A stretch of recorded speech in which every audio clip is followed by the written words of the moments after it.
Chegou mais um episódio do Backstage, podcast para falar sobre moda, passado, presente e futuro. Eu sou Marina Colerato, editora do site Modifica, e estarei com vocês nessa jornada.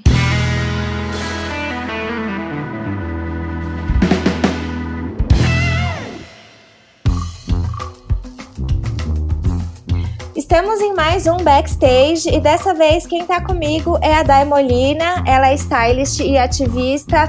Molina, muito obrigada por aceitar o convite. Acho que vai ser uma conversa muito rica. E vamos começar com a nossa pergunta que sempre abre todos os podcasts, que é como é que você veio parar na moda? Oi Marina, obrigada pela apresentação, obrigada por esse espaço, por esse convite. A minha relação com a moda iniciou quando eu ainda era muito jovem. Eu sempre tive uma relação muito afetiva com a moda. A moda, ela sempre esteve presente no meu dia a dia, mas eu realmente só consegui compreender isso depois da fase adulta, né? A minha bisavó era uma costureira no sertão de Pernambuco, também da onde vem a minha origem, né? Eu sou ascendente de um povo do sertão e esse povo se chama Funiô. Bom, a minha bisa costurava para sustentar os seus filhos, né? Num dado momento, a minha avó, ela foi meio que sequestrada, né? Tipo, a gente sempre fala assim, porque realmente é uma coisa muito delicada, mas a minha avó, ela teve uma relação muito difícil no início da vida dela, porque a mãe costurava. Nesse momento que ela começa a costurar para cliente, né, lá em Pernambuco, a minha avó tinha uma relação assim de ficar junto, né, da mãe, até que num dado momento, um casal que não tinha possibilidade de ter filhos, olha a minha avó e falam: "Ai, que menina bonita, esperta", e acabam pedindo para levar minha avó para passar final de semana, né? Criar uma relação com a família, até que num momento eles levam a minha avó e ela nunca retorna para casa. E aí começa uma série de questões, né? Então, eu cresci com essa memória afetiva da minha avó, falando, né, dessa relação com a casa, com as memórias, né, de sua terra, de sua origem, e especialmente a memória no pé da máquina de costura da casa da mãe. Então, a moda, ela sempre esteve muito num ambiente muito familiar. Eu cresci com essa coisa de costurar a própria roupa, de escolher o tecido para um vestido, de ter uma relação mais artesanal com a roupa, né? E muito afetiva também. E a minha avó, ela falava muito das memórias de quando ela era criança e contava que ela catava os retalhos de clientes da mãe dela e o sonho dela era ter um vestido de renda. E esse vestido de renda, obviamente, não poderia vir tão facilmente, né? E por uma questão econômica mesmo.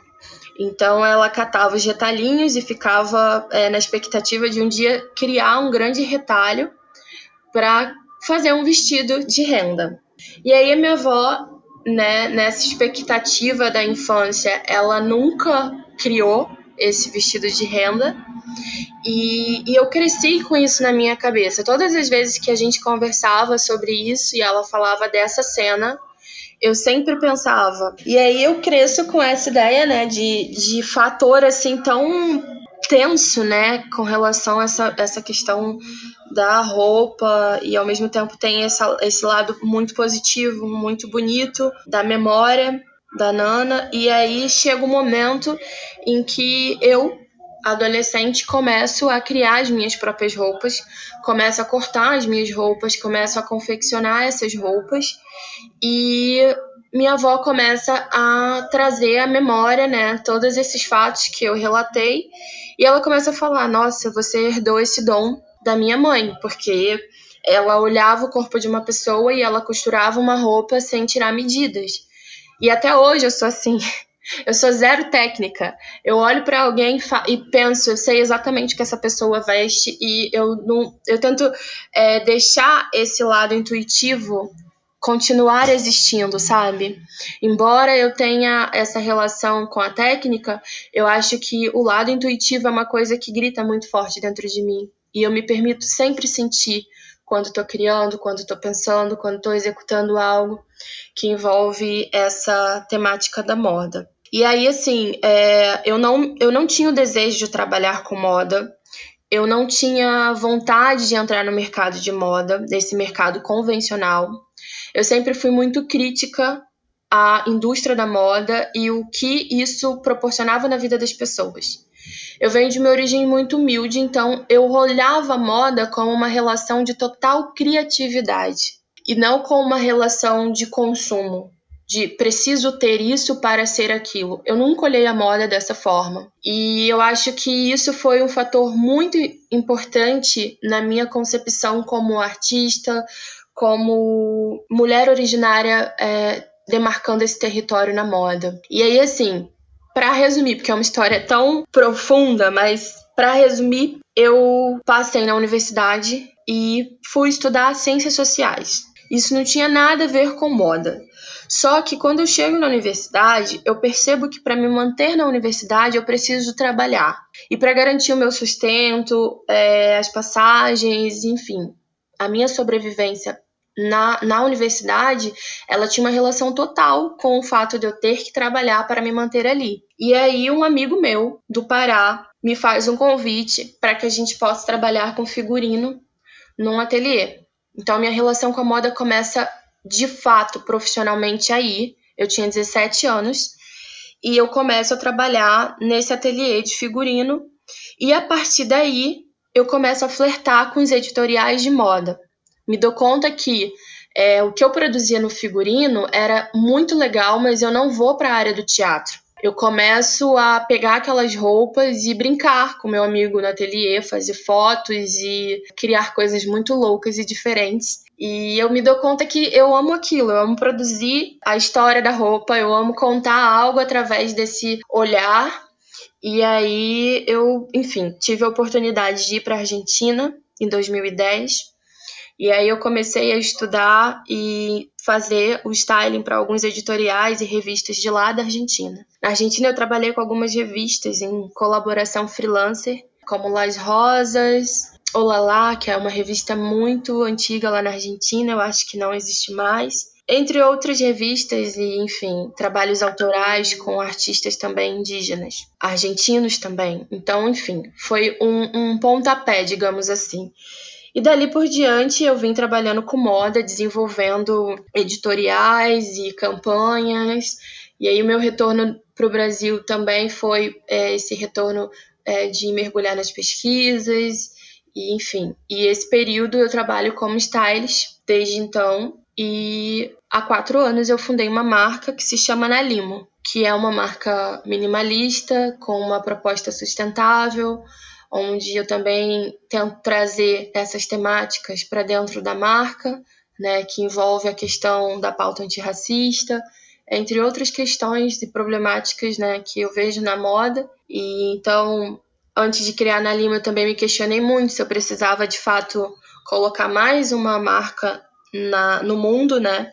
Porque eu acho que já tem muitas, mas eu entendi que nenhuma dessas contemplava aquilo que eu acredito e defendo. Então eu achei que era muito importante ter sim uma marca, e uma marca autoral, minimalista, e que tivesse essa relação de responsabilidade social e ética mesmo com os povos originários.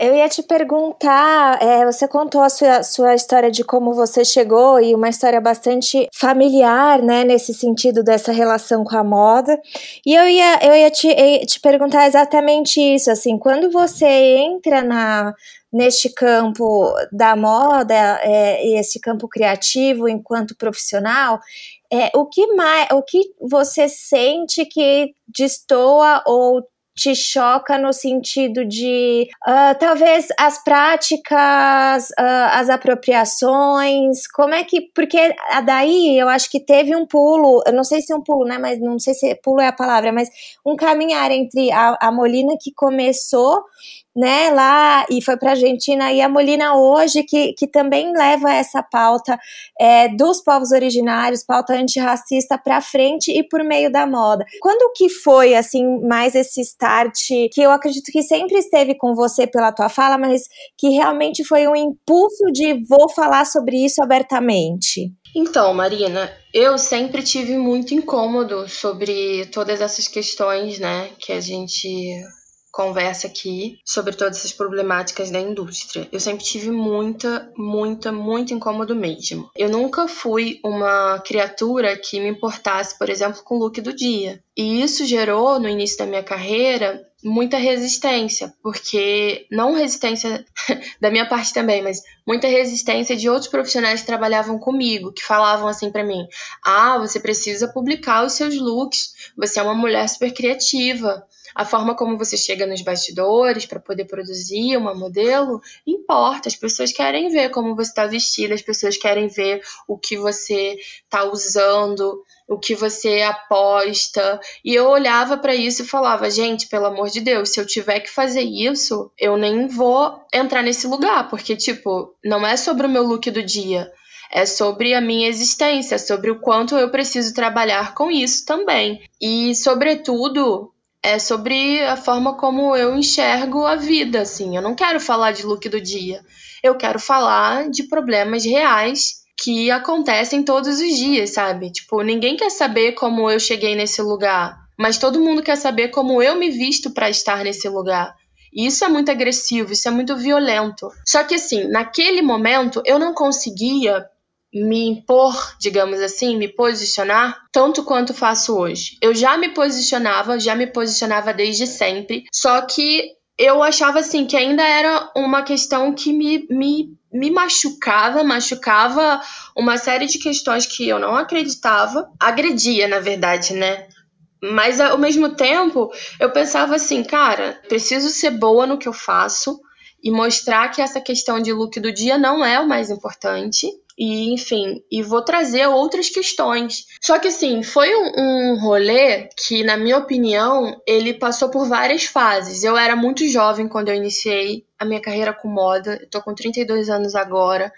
Então, eu tinha 17 anos quando eu comecei a compreender que eu queria trabalhar com moda, mas eu queria fazer algo diferente do que eu via acontecer. E aí, partindo dessa perspectiva, eu compreendo que eu comecei a abrir publicamente as minhas falas, as minhas questões, a forma como eu acreditava que as coisas não deveriam ser desse jeito, ou os questionamentos de alguns anos para cá, né? Uns 5 anos para cá eu comecei a falar publicamente sobre isso e comecei a trazer essas questões mesmo dos povos indígenas. Preciso relatar uma coisa assim super importante, que é o fato de não me sentir confortável em falar da minha etnia e da minha origem no início do meu trabalho com moda. Porque simplesmente existe muito racismo e as pessoas são preconceituosas, e eu era chamada, né, por amigos, assim, que eles acham que isso é carinhoso e depois eles entenderam que não é carinhoso, mas eu era chamada de indiazinha. Tipo, um amigo meu que era fotógrafo, ele falava isso direto, assim: Potira! Ficava me chamando de Potira, sabe? Porque eu sempre tive um fenótipo muito parecido assim com as mulheres originárias de determinadas regiões do Brasil, e as pessoas não têm essa ideia de que há muitos fenótipos e há muita diversidade. Então, às vezes associavam como a indiazinha, pela minha estética mesmo, né? E isso me incomodava, né? Sempre me incomodou. E aí teve um momento que eu falei: cara, não fala assim, potira ou indiazinha, porque, tipo, isso são questões que, além de ser raciais, são questões que envolvem também o genocídio, sabe? As pessoas ainda têm uma ideia muito fantasiosa de que indígenas são iguais e de que indígenas estão na floresta e, enfim, indiazinha não existe, existe indígenas. Então, quando eu comecei a ter essa postura no meu ambiente profissional, eu percebi também que as pessoas começaram a ter um outro olhar sobre isso. Algumas se conscientizavam e outros continuavam brincando com isso, achando que estava tudo bem me zoar dessa forma, entende? Então, Hoje, me posicionar com relação a isso, falar sobre todas essas questões, é também uma libertação. É também um processo de cura, porque não é fácil lidar com a nossa existência quando, na verdade, o Brasil ele renega essa existência, né?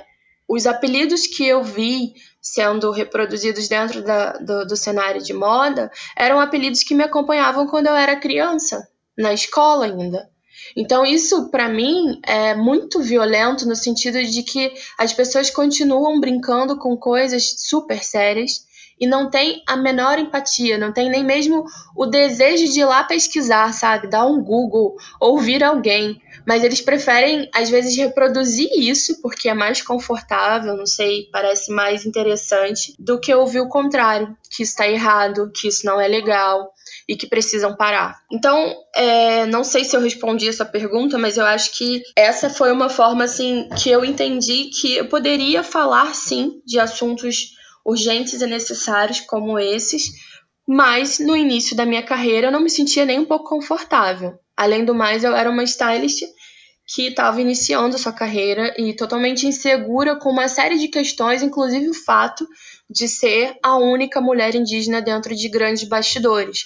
Ou seja, na maior parte das vezes eu não enxergava os meus pares. Eu estava ali num rolê totalmente solitário e talvez eu era a única mulher que estava vivendo aquilo ali naquele momento. Provavelmente a única mulher indígena pisando num território que antes nunca outro parente em 520 anos pisou. Então isso é tudo muito intenso e complexo ao mesmo tempo, né? Não, com certeza, não dá para. E outra, né? Tem N questões. Você é jovem num ambiente completamente hostil e novo, enfim, não dá para. Né, 17 para 32 anos é uma mudança que a gente vai amadurecendo muito também e encontrando essa força e até este lugar dentro da gente para falar as coisas que nos ferem, nos agridem, nos incomodam, né? Acho que para mim, vejo como super natural que seja um processo, né, igual você foi relatando. E uma coisa que da sua fala que me veio, e até a gente trocou uns comentários rapidamente, exatamente sobre isso que você falou, Molina, sobre a questão de que a época, e eu não acho que isso mudou muito hoje, você não enxergava seus pares ali naquele ambiente. Isso tem sido um debate que você tem trazido, né? Sobre quando a gente, inclusive, tá falando sobre questões de raça, lembrar que as questões dos povos originários são também uma questão de raça, e que isso precisa ser pauta dentro do debate de inclusão da moda. Eu queria que você comentasse um pouco como é que você vê isso. Eu sei que é uma visão, existem múltiplas visões, né? Mas eu queria que você desse o seu ponto dessa necessidade de inclusão e das formas que você acha que isso deve ser feito também, para a gente, enquanto indústria, não reproduzir violências numa tentativa até mesmo fraca ou falsa de inclusão, sabe?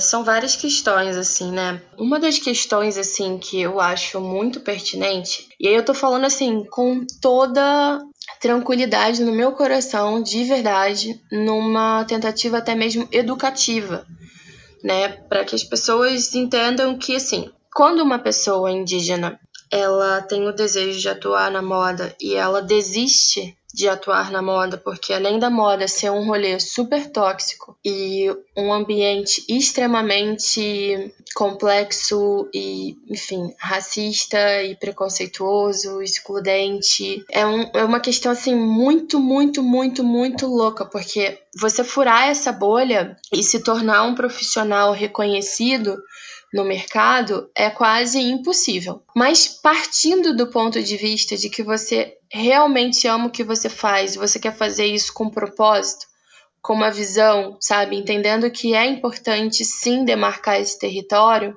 estar na moda é significativo. E estar atuando profissionalmente com algo que você ama e que você quer ser reconhecido pelo que você faz é muito significativo. O que eu quero dizer com isso é que nem todo indígena quer estar na moda. Nem todo indígena tem o desejo de trabalhar e atuar com o mercado criativo. Mas a gente precisa pensar em quem quer e por que não pode. Entende, Marina? Sim. Então, eu percebo assim que essa exclusão, ela é reflexo de um Brasil colonial que odeia a nossa face, que odeia a nossa presença e que repudia que a gente esteja nesses lugares.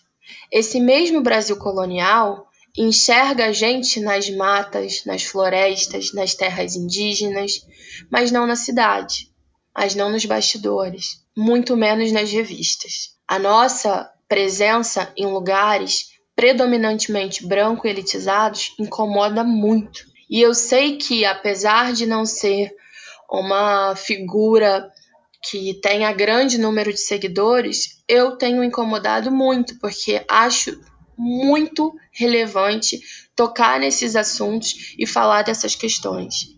Me sinto também muito privilegiada por ter tido a oportunidade de estudar e de chegar nos lugares que eu cheguei. Sei que ainda há muito o que fazer, né, profissionalmente. Ainda sinto que existe toda uma caminhada, toda uma jornada pela frente. Mas, para as pessoas, né, indígenas, esse lugar onde eu cheguei é um lugar que muitos querem chegar e nem sabem se conseguem estar nesse lugar. Por vários motivos. Porque existe a questão das bolhas mesmo, né? Tipo, é muito difícil você estar inserido no mercado que realmente não te enxerga, te invisibiliza, te apaga, né? Essa questão da pauta antirracista, por exemplo, gerou em mim muita indignação no sentido de que nós não nos enxergamos nessas pautas. Mas é impossível a gente falar de racismo sem tocar nesse assunto. Porque nós também somos vítimas de racismo, assim como o povo preto, né? E óbvio que ter uma capa com talentos pretos na moda é muito significativo. É importante sim, mas é importante também dizer que existem outros seres, né? A gente não tem uma sociedade composta apenas por pessoas pretas e pessoas brancas. Nós existimos e há 520 anos a gente vem gritando sobre isso.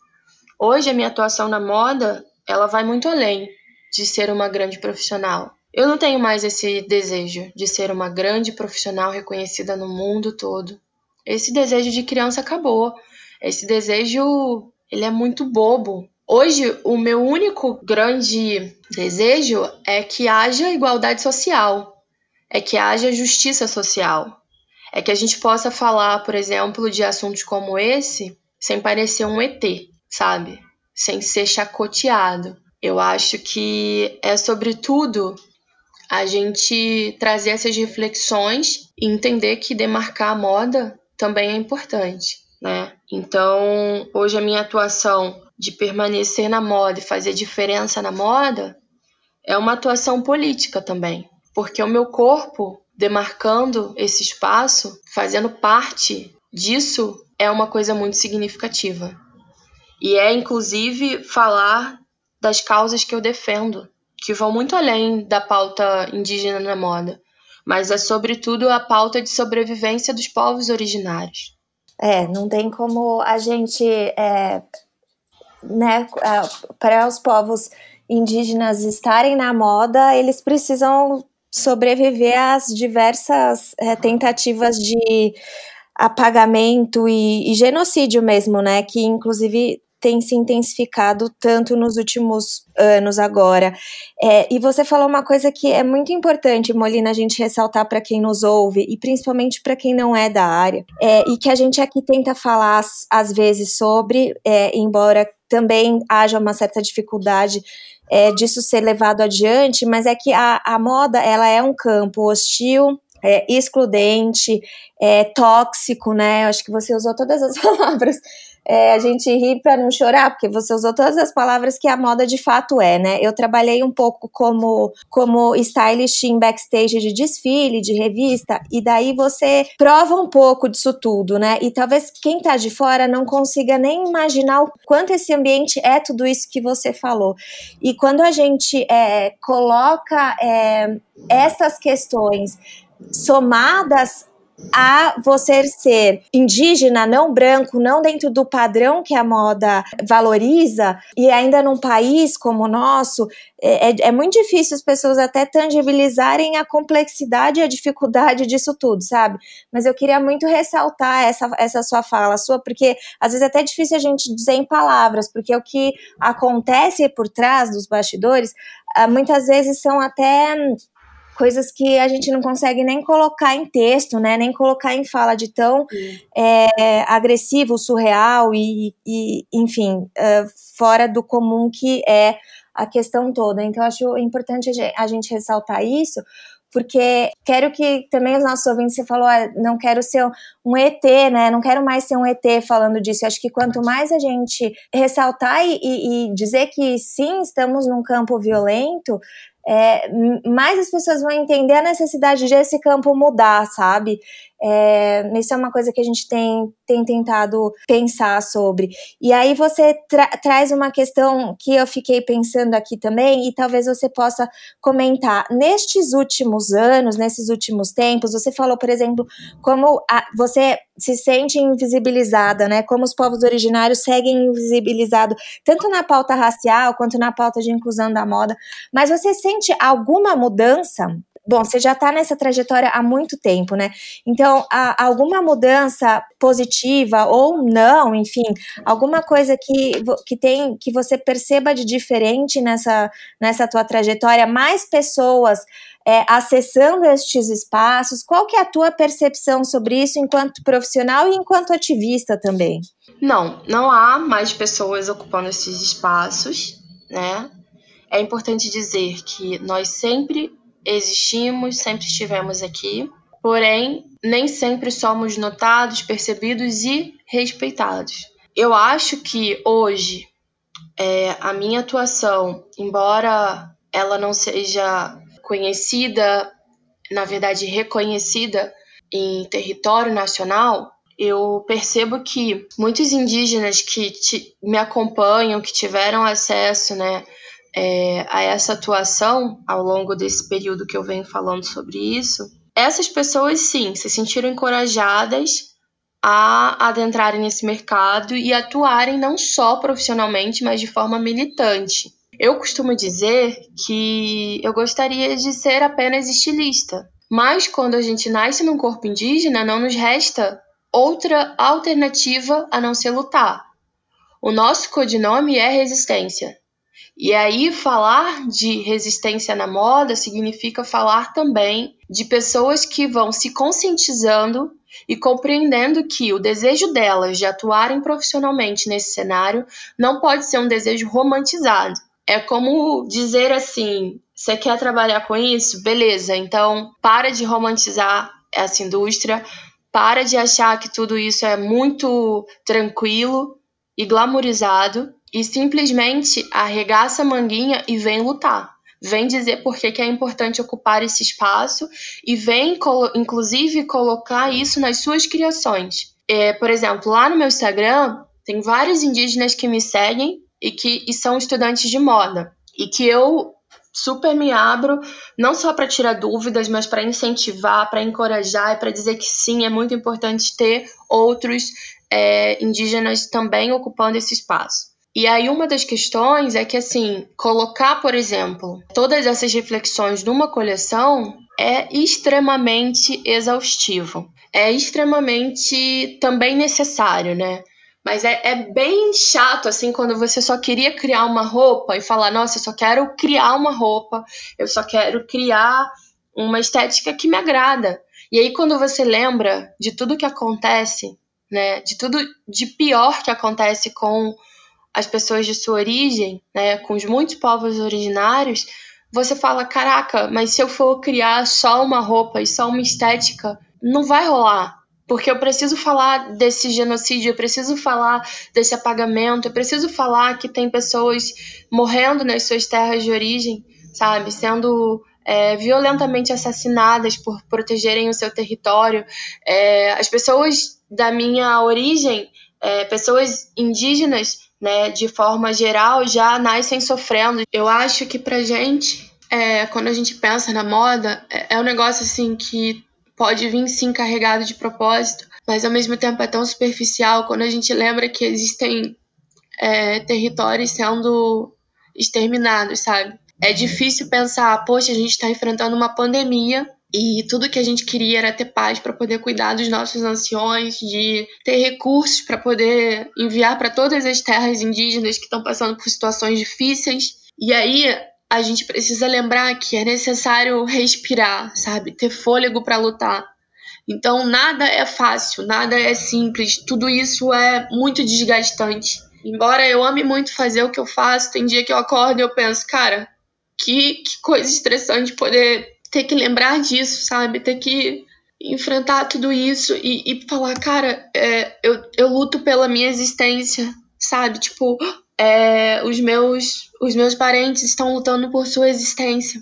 E aí, quando eu falo de pauta antirracista, quando eu falo dessa inserção dos povos originários também nessa indústria, eu acho que eu falo muito mais no sentido de criar uma visibilidade para essas causas, que são muito maiores, que são muito mais importantes, sabe? É um pouco do que a gente conversou, né?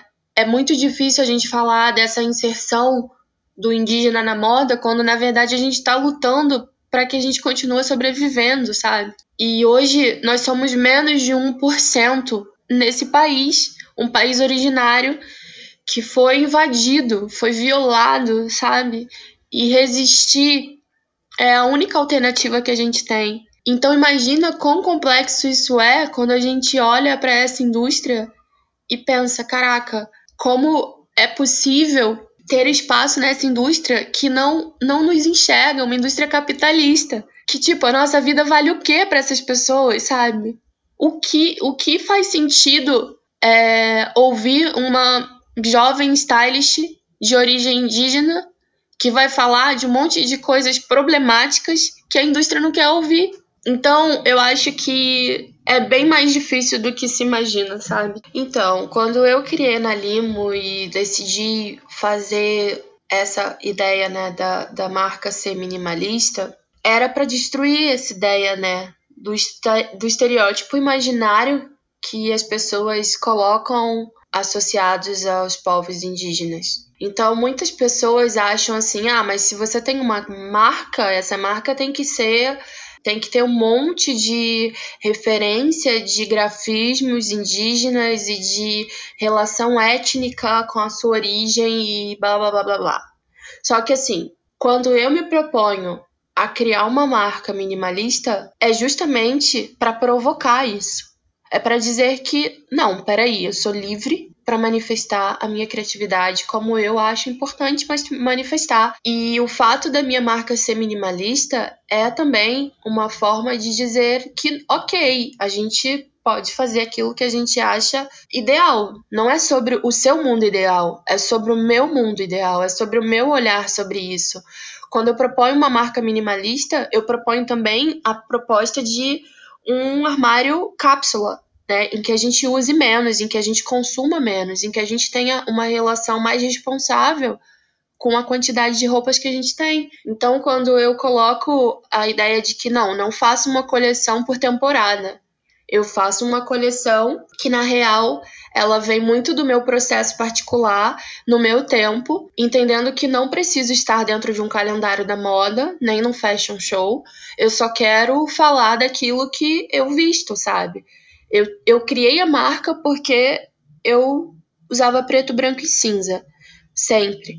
E aí eu entendi que eu, repetindo as minhas roupas, eu poderia gerar menos necessidade de consumo e também faria uma nova forma, né, de movimentar a moda sob uma outra ótica, né? A stylist, geralmente, ela tá muito envolvida com essa questão das tendências. Eu sempre digo que sempre fui uma stylist às avessas, assim. Eu me permito muito o meu processo criativo, mas eu não permito que a moda me engulha, sabe? E coloque todas essas questões que são tão superficiais dentro de mim. Então, eu acho que quando eu crio na Limo, eu começo a criar a concepção também dessa força, sabe?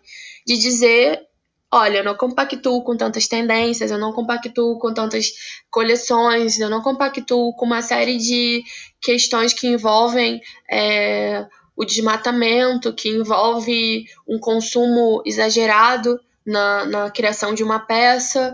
E, enfim, eu vou criar relações humanizadas com as pessoas por trás da minha marca, eu vou criar uma marca de valores, eu vou pegar esses recursos e eu vou ajudar as pessoas, sabe? Os povos originários, e eu não quero que isso seja o marketing, porque isso de fato não é o marketing, sabe?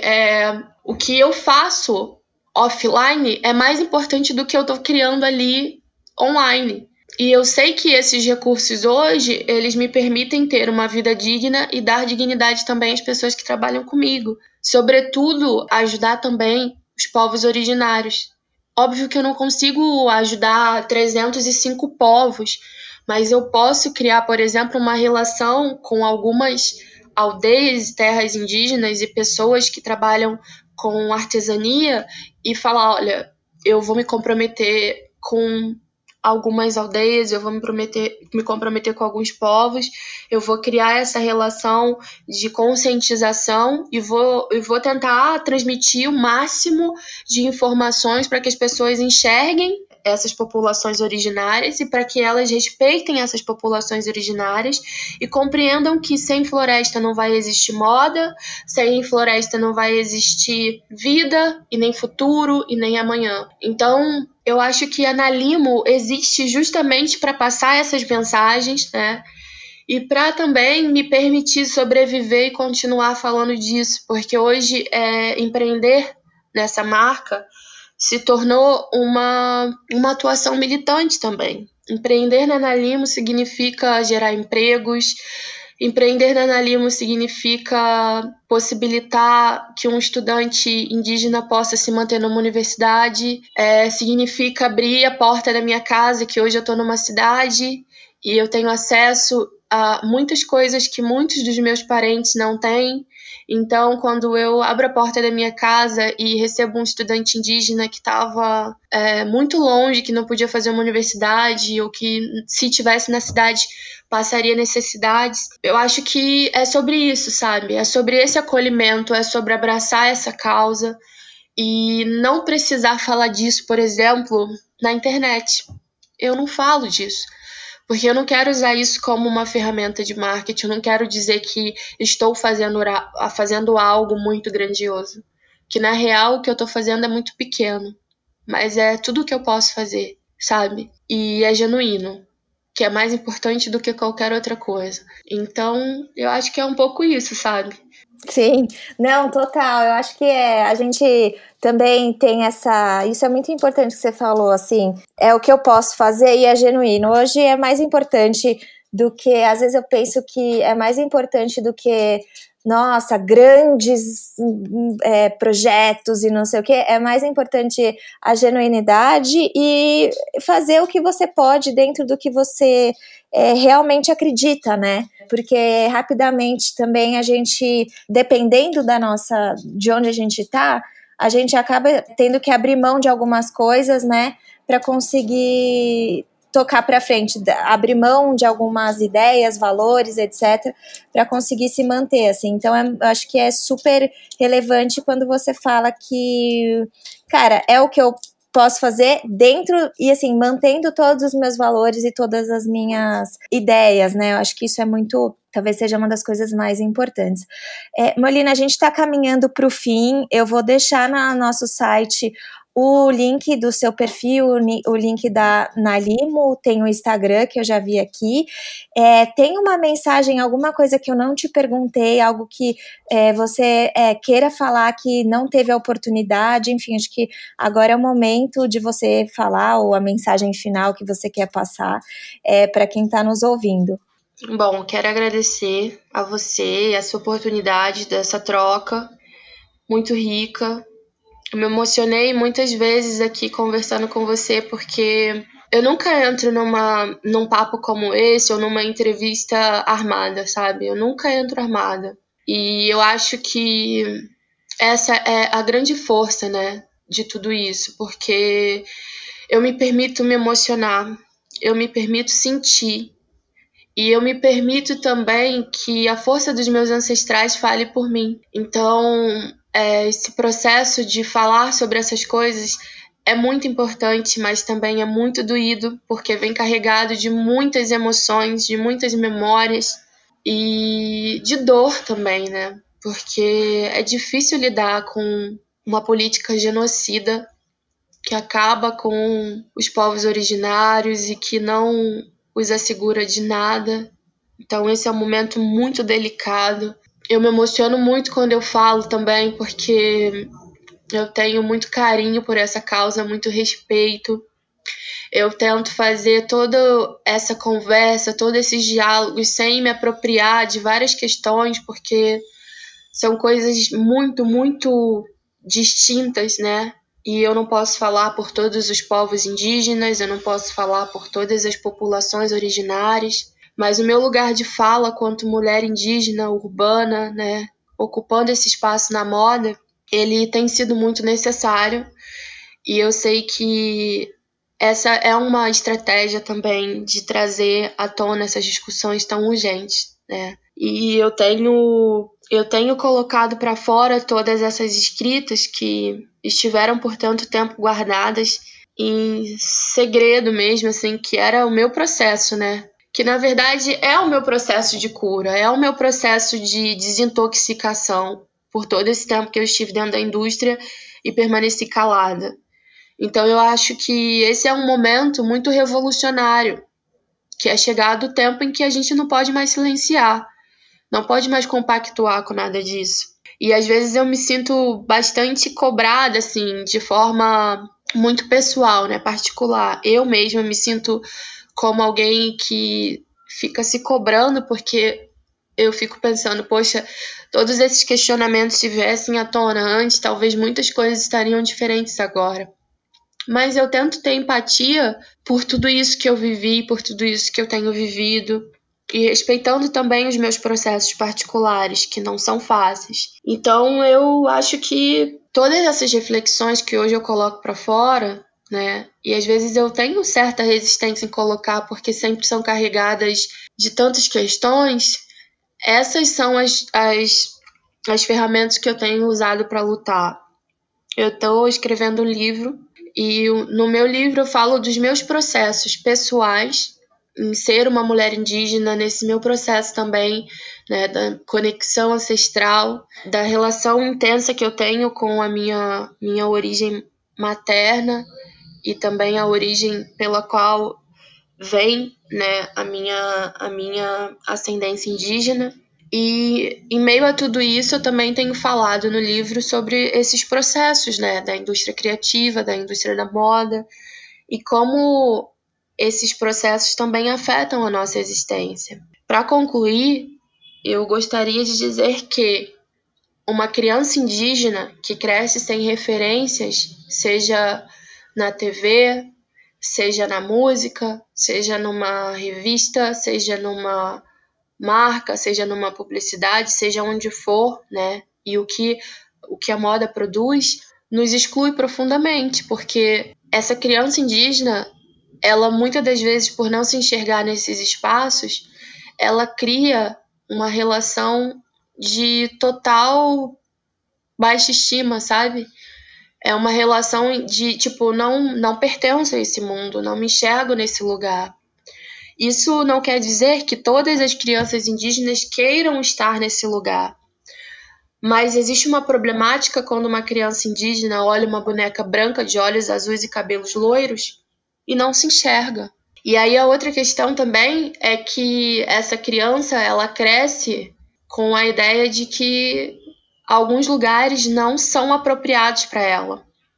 Então isso, eu acho que pedagogicamente, não é né, a minha especialização, mas eu acho que isso criou vários bloqueios. E a gente não se enxergar nesses espaços reflete também o racismo estrutural e histórico do Brasil. Porque da mesma forma como a gente cria as simbólicas representações para que o povo preto se sinta inserido nessa sociedade, a gente deveria criar as simbólicas representações para que os povos indígenas também se sentissem. E aí a gente percebe que essas lacunas que parecem tão superficiais, né? Tipo, defender que haja uma mulher indígena numa capa, defender que haja uma mulher indígena interpretando um papel numa novela, e não necessariamente indígena, porque, pelo amor, as pessoas colocam estereótipos estigmatizados, né, nas novelas. Vide Uga Uga, um homem branco interpretando um homem indígena. Aí você vê uma novela que foi criada recentemente por uma emissora em que pessoas brancas interpretam pessoas indígenas. Mas aí a gente olha para as pessoas indígenas e vê que tem atores, atrizes, diretores, pessoas envolvidas com audiovisual, pessoas envolvidas com figurino, estilistas, modelos, e aí você fala, meu Deus, mas por que não há espaço para que essas pessoas possam protagonizar esses lugares? Então, assim, existem tantas problemáticas, né, que às vezes a gente não reflete, que às vezes a gente não para pensar um pouco. E aí eu fico, falta talento indígena? Ou falta oportunidade para que pessoas indígenas possam estar vivenciando as suas experiências profissionais e protagonizando alguns espaços? Eu acho que, particularmente, não falta talento indígena. O que falta são oportunidades. O que faltam são portas abertas, e muitas das vezes essas portas que foram fechadas lá, há 520 anos atrás, estão intactas, permanecem fechadas. E aí eu acho que o que a gente precisa perguntar e entender é: estamos criando um mundo que insere a diversidade? Estamos criando um mundo em que a gente pense em lugares ocupados pela presença dos povos pretos, indígenas? Estamos criando um mundo onde a gente possa ter um olhar decolonial? Porque eu acho que quando eu falo sobre esse processo de descolonizar a moda, é sobre essas oportunidades que continuam sendo predominantemente protagonizadas por pessoas brancas, num padrão normativo, onde é majoritariamente aceitável. Então, todas essas reflexões que eu trago para cá nesse momento são reflexões que permeiam a minha vida, que permeiam a existência de outros parentes. Então isso é tão intenso, tão complexo, tão, profundo. E aí eu também acho que tem tanto assunto para falar que não dá para eu continuar, porque a gente excede, né? A gente poderia ficar o dia, né? Não, com certeza, tem muita coisa. Muita. Mas assim, muito obrigada por esse espaço, de verdade. Obrigada por essa oportunidade, por esse papo. Obrigada por ouvir, porque eu acho que essa é uma das questões que falta mesmo. A gente foi tanto tempo silenciado que quando a gente abre a nossa boca não falta assunto. E, enfim, muito obrigada de verdade. Máxima gratidão por esse tempo e por me acolher nesse lugar. Imagina, Molina, eu que agradeço você ter essa disposição. Você mesmo falou, não é fácil, é dolorido, é difícil. Então, a gente que está te ouvindo aqui que tem que agradecer pela tua disposição de falar quando a gente nem precisava, em tese, né, a gente nem precisaria mais estar falando sobre isso, mas a gente ainda precisa, porque pouco, igual você falou, pouco mudou, né, as portas continuam cerradas e na verdade, quando a gente fala das políticas genocidas, enfim, a gente está num momento tão urgente que não tem como não falar sobre. Então, eu agradeço muito.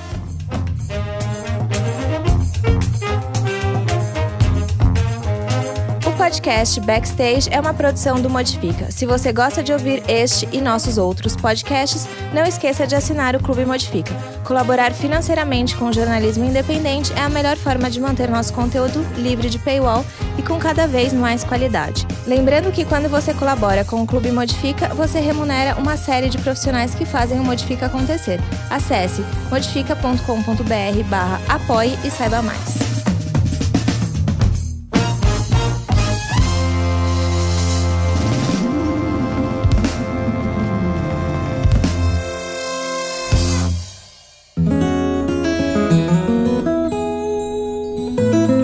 Conheça o Politicamente Incorreto e Ambientalmente Também, nosso podcast mensal sobre política e meio ambiente, sempre com pessoas convidadas debatendo as convergências entre Brasília e sustentabilidade. O Politicamente Incorreto e Ambientalmente também faz parte do trio de podcasts do site Modifica.